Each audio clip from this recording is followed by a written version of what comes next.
Today, I would like to start off with meditation upon beauty. The other day, I started off with a meditation upon disgust. And they're very much related, because if you think about it, really go deeply, you might see an inevitable relationship between beauty and disgust. Because again, if you reflect, how is it that you and I actually know that disgust exists within us?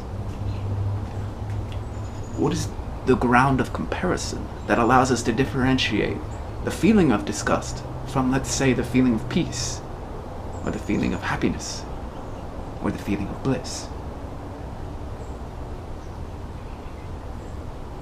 So we start off today with a meditation upon beauty. And we're going to take what's most obvious, which is my beautiful hands. I'm going to give you a moment to look at my hands, with the exception of perhaps that one scar. These are immaculate hands, I've been told lately. And then if you take a really spiritual perspective, you'll see that that scar is how the light gets in, as Leonard Cohen would tell us. Rest in peace. I've been told my hands are very beautiful. I get my mother's hands. They are sensitive, but strong. Feminine and masculine at the same time. And that's just the back. If you look at the front, no doubt those of you who are experts in palmistry will see that I'm going to live, well, however long I live, because I'm not an expert at palmistry, but what's great about my palm, I don't know if you have the same pattern in your palm, is I've got an M right there. So that's a perfect palm for me because my name starts with an M. Mark. So, now just as we were reflecting upon the organic relationship between beauty and disgust, and we see this beauty of a hand, and no doubt your hands are very beautiful too. It's not just about me and my hands. I was also reflecting whether there's any blood on my hands.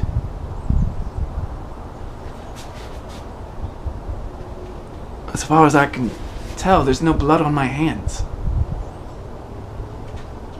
Right? Kind of like Lady Macbeth in Shakespeare's Macbeth. She sees blood on her hands, but it's like,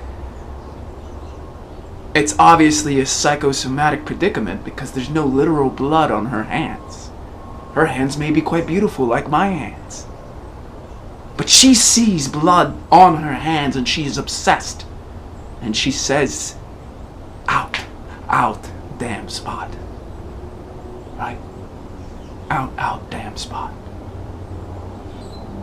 It's as if her third eye could see a reality that her sensory eyes could not see. So while my hands are very beautiful, I also am aware that there is another perspective in which I have so much blood on them that it's dripping all over the floor. And just as every day we have the capacity to feel so much beauty in ourselves, we can also feel the disgust and the blood on our hands. Now, I would like to examine what that actually means. If I, like Lady Macbeth, have blood on my hands right now, while my hands are so beautiful and pure, feminine and masculine, strong and sensitive, what does it mean? Nobody I know has blood on their hands, as far as I can tell. They may, but it would be like 0.01%. You probably don't have blood on your hands either. And yet there's a lot of blood flowing in this world. There's a lot of bloody hands in this world. If you think about the 20th century, it was the most gruesome and macabre century on record. Hundreds of millions of people died through war. But also there's a thing called democide by a political scientist named R.J. Rummel. And democide is when a government kills its people. He went through 8,000 scholarly reports about governments and their treatment of the people, and he deduced that 262 million people died from democide in the 20th century, and that's not even including war. Not even including World War I, World War II, Vietnam, Korean War, Iraq War, or Kuwait War, first Iraq War and the Kuwait War, and other conflicts. Do I have blood on my hands for any of that? No, of course not. My hands are crystal clean and pure. But who has blood on their hands?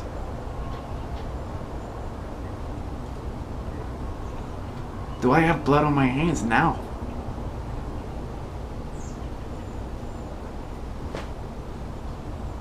No. I can't possibly. I'm not responsible. I'm not responsible for anything. I mean, in the huge political sphere of things. Those other people are responsible. The people I see on TV, they're responsible for how the world runs. I am not responsible for how the world runs. I am responsible for my little plot of land.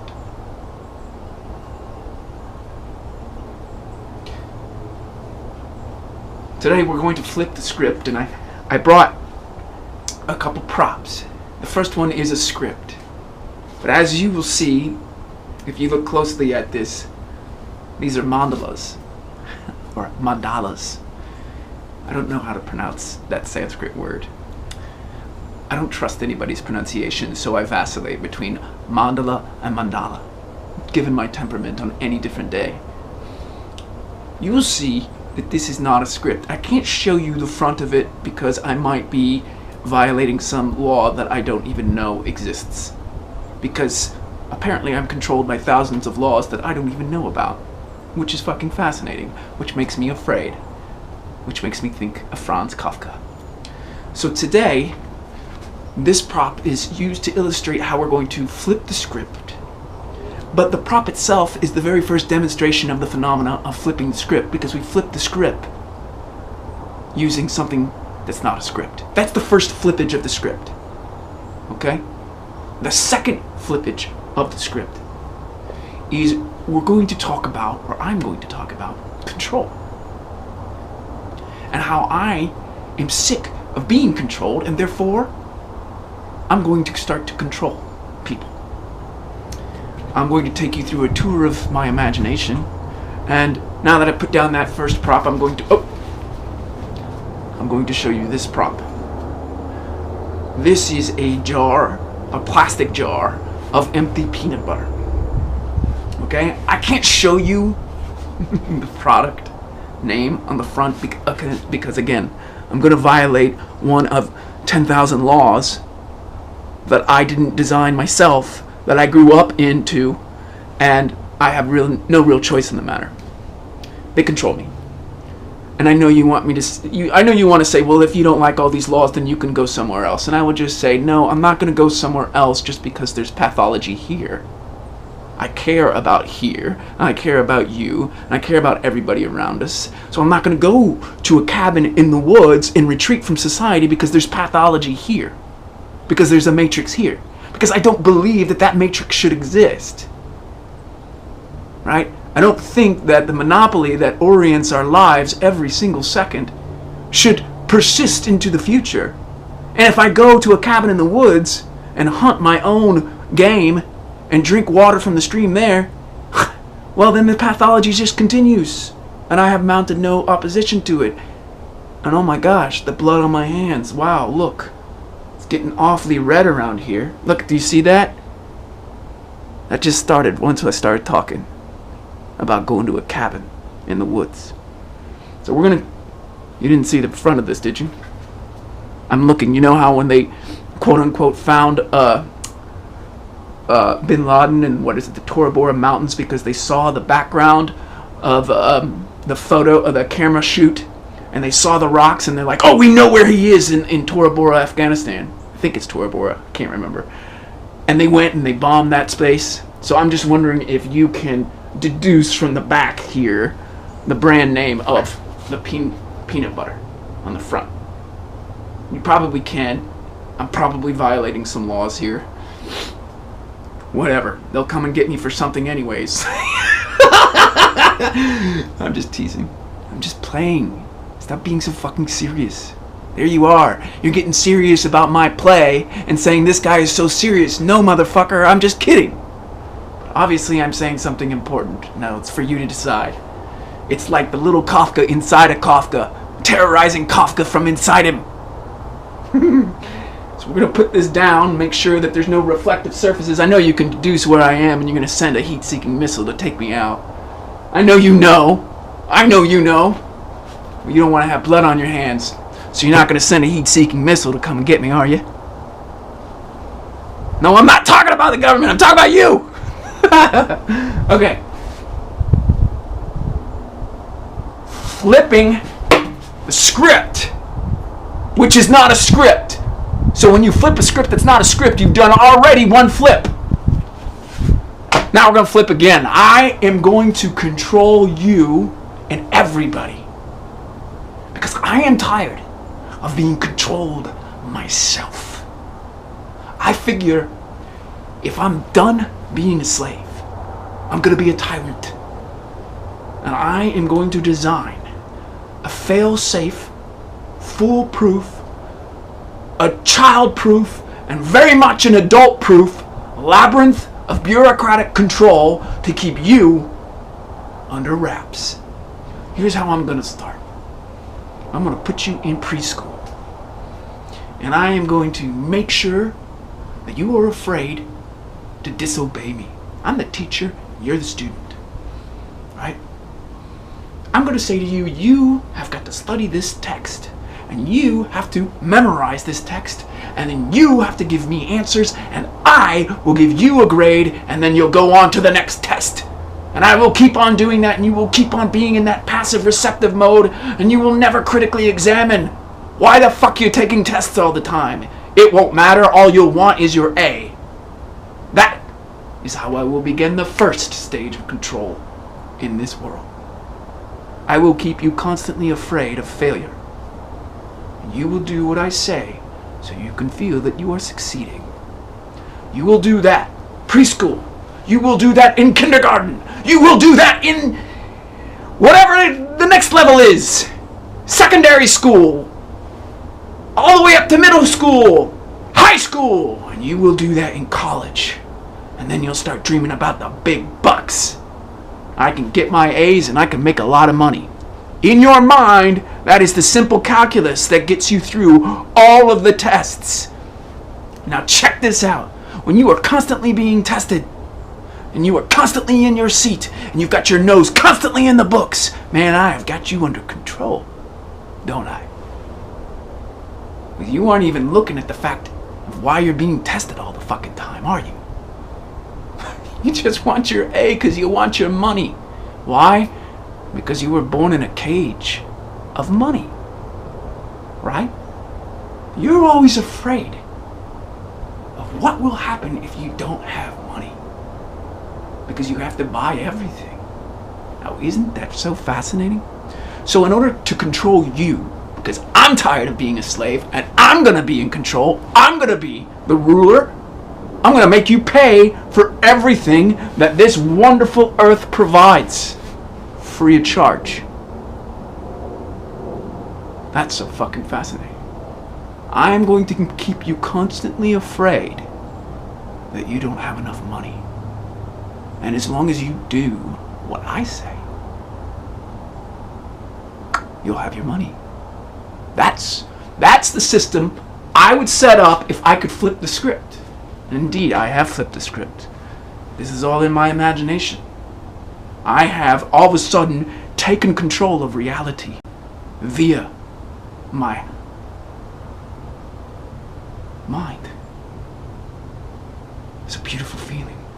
And you know what? The reason I showed you this is because I was flipping out this morning when I'm going to make sure you can't see the label. I'm going to cover it because I don't want to get sued by some fucking corporation. See that? Do you see how thorough a job I did with this peanut butter? Check it out. I still got a little ways to go. If you could just, it's hard to, I don't want to get my beautiful hand dirty, my pristine pure hand dirty by sticking it in here and showing you the part that's not finished yet.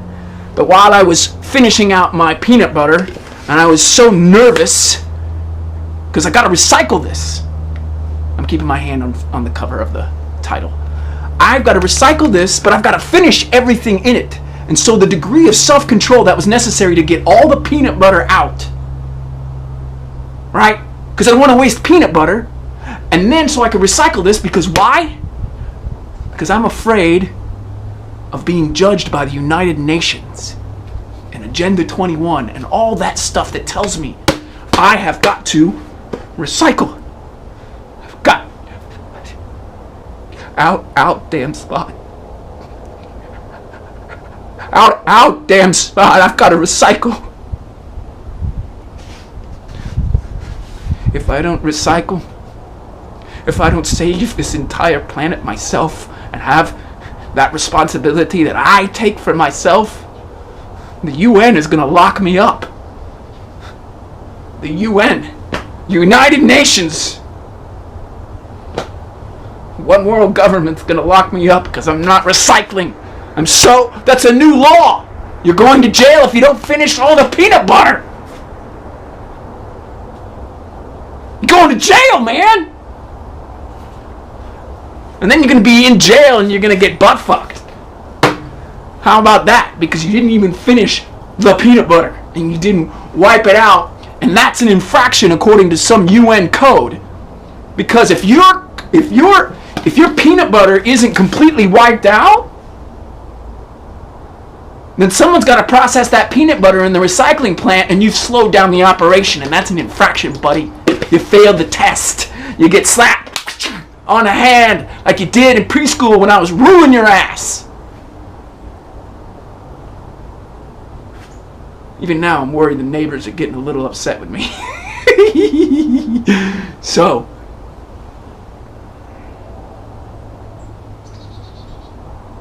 needless to say, in my world, where I control you, whoa, you're going to wipe this out. You're going to keep it completely clean. You're going to eat all of that peanut butter. And this plastic is going to be spot clean, and you're going to spend 3 hours doing it. And that's where the bureaucracy is going to totally enslave you, because you are so afraid of laws that you don't even know about, putting you in the United Nations penitentiary because you didn't wipe out all the peanut butter in here. You wasted food and you slowed down the recycling process. You know where the French word sabotage comes from? It's initially French. Sabot is a French-like shoe. And those who sabotaged the machinery back in the 19th century in France through their sabots, sabot, S-A-B-O-T, their shoes in the machinery. You don't finish this, that's a shoe in the United Nations machinery. And because I control the world, because I'm sick of being a slave myself and I want to be a tyrant, I'm going to put you in the United Nations penitentiary. So listen, I'm going to wrap it up. This is not a script. This is just a book on mandalas. Okay? This is not a script, and you can't flip it. But the good news is you can flip other scripts.